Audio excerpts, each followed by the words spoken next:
Oke, balik lagi di obrolan Rajikin dan masih di narasumber yang sama ya tentunya Ketua Komisi 2. Tadi beliau udah ralat, saya salah kepleset ngomong sedikit. Nah, Bapak Haji Ahmad Rashid. Nah, kita mungkin sebagian teman-teman belum tahu ya. Beliau dulunya riwayatnya seperti apa. Nah, sekarang kita akan tanya langsung dengan beliau. Izin Pak Ketua. Nah, dulunya sebelum sudah berada di posisi menjadi Ketua Komisi 2 sekarang di DPRD Provinsi Kalimantan Tengah, riwayatnya dulu seperti apa Pak? Pernah di mana dulu gitu kan? Terus ikut partai apa dulunya? Boleh disampaikan Pak Ketua? Ya, terima kasih. Saya bergabung di politik sejak tahun 1998. 98. Ya. Umur saya 1 tahun itu Pak Ketua. 99 pada pemilu 99, alhamdulillah PD Perjuangan menang waktu itu. Dan saya menjadi ketua DPRD Provinsi, ketua DPRD Kabupaten Batu Selatan Di Buntok Pak. di Buntok. Saya menjadi ketua di Buntok itu 2 periode sampai dengan 2009. 2009. Waktu itu saya masih di PD Perjuangan. Iya, siap. Nah, setelah itu saya jantung raket lah istilahnya. Istirahat tidak lagi di politik. Sempat berhenti ya berarti ya? Sempat berhenti dan sempat juga diganti oleh istri saya. Dia pernah menjadi anggota DPR juga di Batu Selatan selama 1 periode. Dan pada pemilu yang lalu kemarin saya diajak lagi bergabung di Partai Gerindra. 2009 Ya, saya menjadi ketua DPC Partai Gerindra Kabupaten Batu Selatan. Dan pada pemilu kemarin, alhamdulillah saya terpilih sebagai anggota DPRD Provinsi Kalimantan Tengah hingga sekarang. hingga sekarang.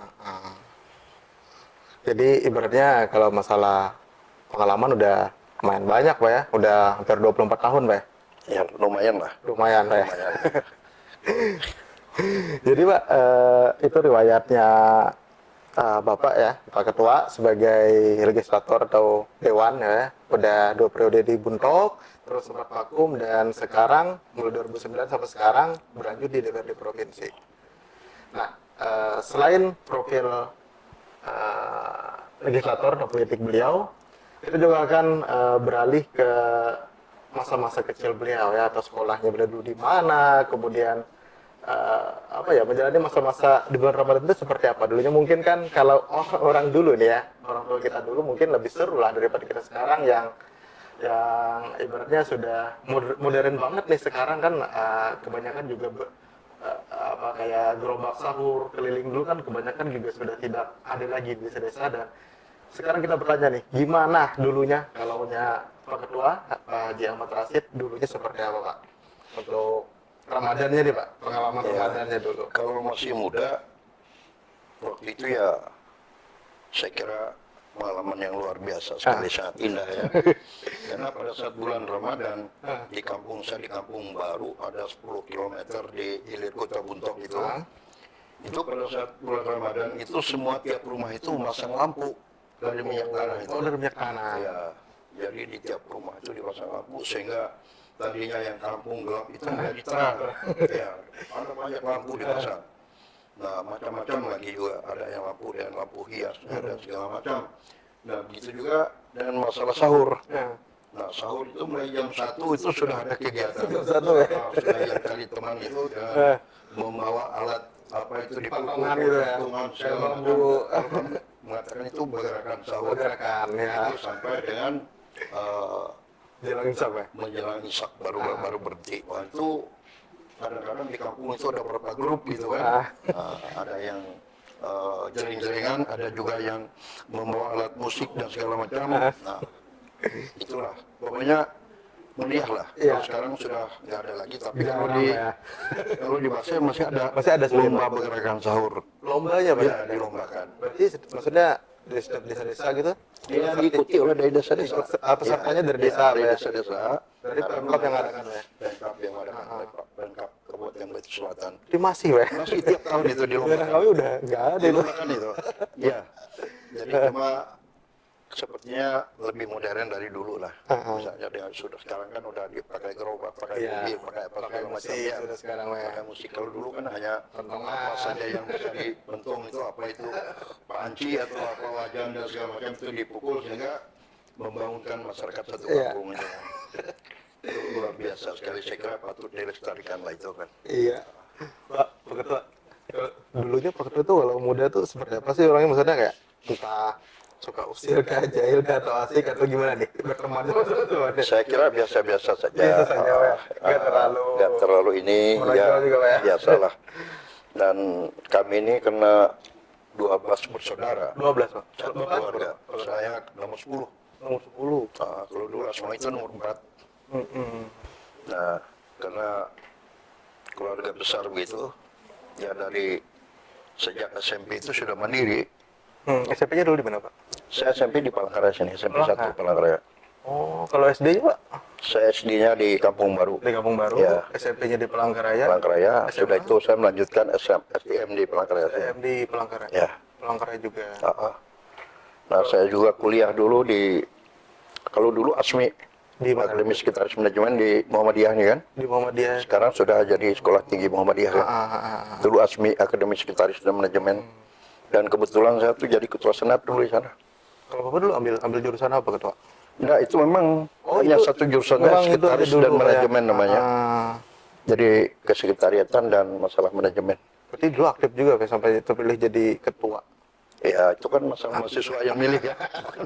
Ya, berarti kan teman-teman menilai Bapak orangnya aktif, mungkin bijaksana, makanya terpilih menjadi ketua oleh teman-teman. Saya kira itu terserah yang milih aja. Iya, siap. Kita terima kasih dia udah dipilih kan, udah syukur gitu kan. Karena bagaimanapun ada manfaatnya juga dengan kehidupan kita sehari-hari, apalagi di politik juga harus banyak bergaul juga kita, harus banyak belajar juga. Kalau dari segi pengalaman kan Bapak kan lumayan, Pak Ketua kan lumayan banyak lah kalau saya lihat kan, udah 2 periode, pernah di daerah Buntok, Barsel. Nah Pak, kesan-kesannya apa sih pesannya untuk generasi muda zaman sekarang untuk ibaratnya ajakan lah untuk melek politik, untuk melakukan pengawasan juga terhadap politik dan atau mungkin ikut serta berpartisipasi sebagai calon ya legislator ataupun sebagai eksekutif ya, dan apa ya, bisa nggak diberikan Pak kisi-kisi pemimpin ideal seperti apa yang cocok untuk dipilih nih? Kan sebentar lagi pemilu lah Pak. Ya, saya kira masalah itu tergantung dengan pribadi masing-masing ya. Kemauan kita itu apa, bakat kita itu apa kan. Nah, tapi satu yang ingin saya sampaikan di sini, tidak ada sukses itu tanpa perjuangan. Siap. Tidak ada perjuangan itu yang tanpa pengorbanan. Siap. Jadi sekarang saya kira tidak zamannya lagi anak muda kita itu bisa berleha-leha apalagi bertepuk tangan. Sekarang harus kerja keras, harus belajar keras. Kalau tidak kita akan ketinggalan. Karena zaman sekarang kan sudah berbeda kan. Jadi kita harus berpacu. Nah, jadi saya mengimbau kepada anak-anak muda kita yang masih menempuh pendidikan supaya belajar lebih serius lagi, lebih giat lagi kalau tidak ingin ketinggalan. Nah, kalau masalah politik, kalau ada yang bakat di politik saya kira bagus juga. Nah, cuman politik ini ada yang mengatakan politik itu macam-macam ya. Ya, kalau politik itu kan bisa saja kita pergunakan untuk hal-hal yang kurang pas misalnya, ya politik juga kan. Tapi kalau kita pergunakan politik itu secara santun, secara baik, dia akan menjadi baik juga. Jadi oleh sebab itu kalau misalnya ingin berpolitik, katakanlah ingin masuk partai politik, lihatlah platform partai itu kan. Tapi saya pikir platform partai itu semua baik.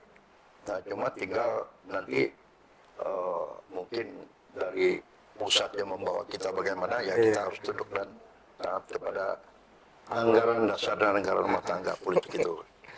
Nah, kalau menyikapi masalah Pemimpin ideal pilpres dan pileg, ya. nah saya pikir yang paling penting itu masalah track record-nya dulu. Si calon ini selama ini bagaimana kehidupannya, baik dari segi pendidikannya, dari segi pengalamannya, dari segala kemampuannya untuk memanage bangsa ini dan lain segala macam, itu harus jadi pertimbangan juga. Nah, jangan hanya terbawa oleh katakanlah semacam opini ini harus begini, begitu dan lain segala macam. Nah, karena saya pikir kita ini pemilu ini bukan barang baru. Ini sudah kegiatan 5 tahunan. Nah, jadi sudah walaupun politik itu hampir-hampir tidak ada pendidikan politik kecuali hanya pendidikan formal, misalnya kita kuliah di FISIPO dan segala macam. Nah, karena tidak ada pendidikan politik, yang ada pendidikan politik itu kan resmi itu di partai politik. Dia mendidik kadernya. Nah, melalui bimbingan teknis dan segala macamnya, melalui binteknya itu kan. Nah, kalau masyarakat itu saya kira yang banyak memberi pendidikan politik itu justru dari media. Dari media Pak ya? Kan dia kan melihat sekarang baik di media layar kaca maupun di koran maupun di online dunia maya segala macam. Nah, cuman saya kira mereka juga harus pintar memilih dan memilah juga. Karena tidak selamanya pelaku politik itu yang jelas partai politik itu kan pasti ingin calon yang diusungnya itu menang. Siap. Nah, walaupun calon yang diusung itu belum tentu baik di mata masyarakat. Nah, itulah kemampuan mereka melalui kampanye dan segala macam. Bagaimana dia menjual agar supaya bisa laku di masyarakat. Tapi saya berharap masyarakat ini sudah cerdas agar bisa memilih dan memilah. Ya. Dan tidak hanya berharap dari kebutuhan sesaat, barangkali ada yang istilah money politik apa segala macam, jangan sampai hal-hal tersebut berlanjut sampai pemilu-pemilu berikut ini, karena kita berharap kita akan mendapatkan pemimpin yang baik yang bisa membawa bangsa dan negara ini ke arah kemakmuran dan ke arah lebih baik lagi ke depan barangkali. Oke. Ya, karena sumber daya alam kita ini luar biasa, Pak. Tapi kalau tidak dibarengi oleh sumber daya manusianya, saya kira selama ini kan pengelolaannya kurang begitu pas gitu kan. Saya kira demikian, Pak. Siap. Dan itu dia pemirsa telah disampaikan oleh beliau masa-masa kecilnya beliau, masa di bulan Ramadan ya, dan juga tentang kesan-kesannya atau pesan generasi muda tentang politik, dan kita akan kembali lagi setelah pesan-pesan berikut ini.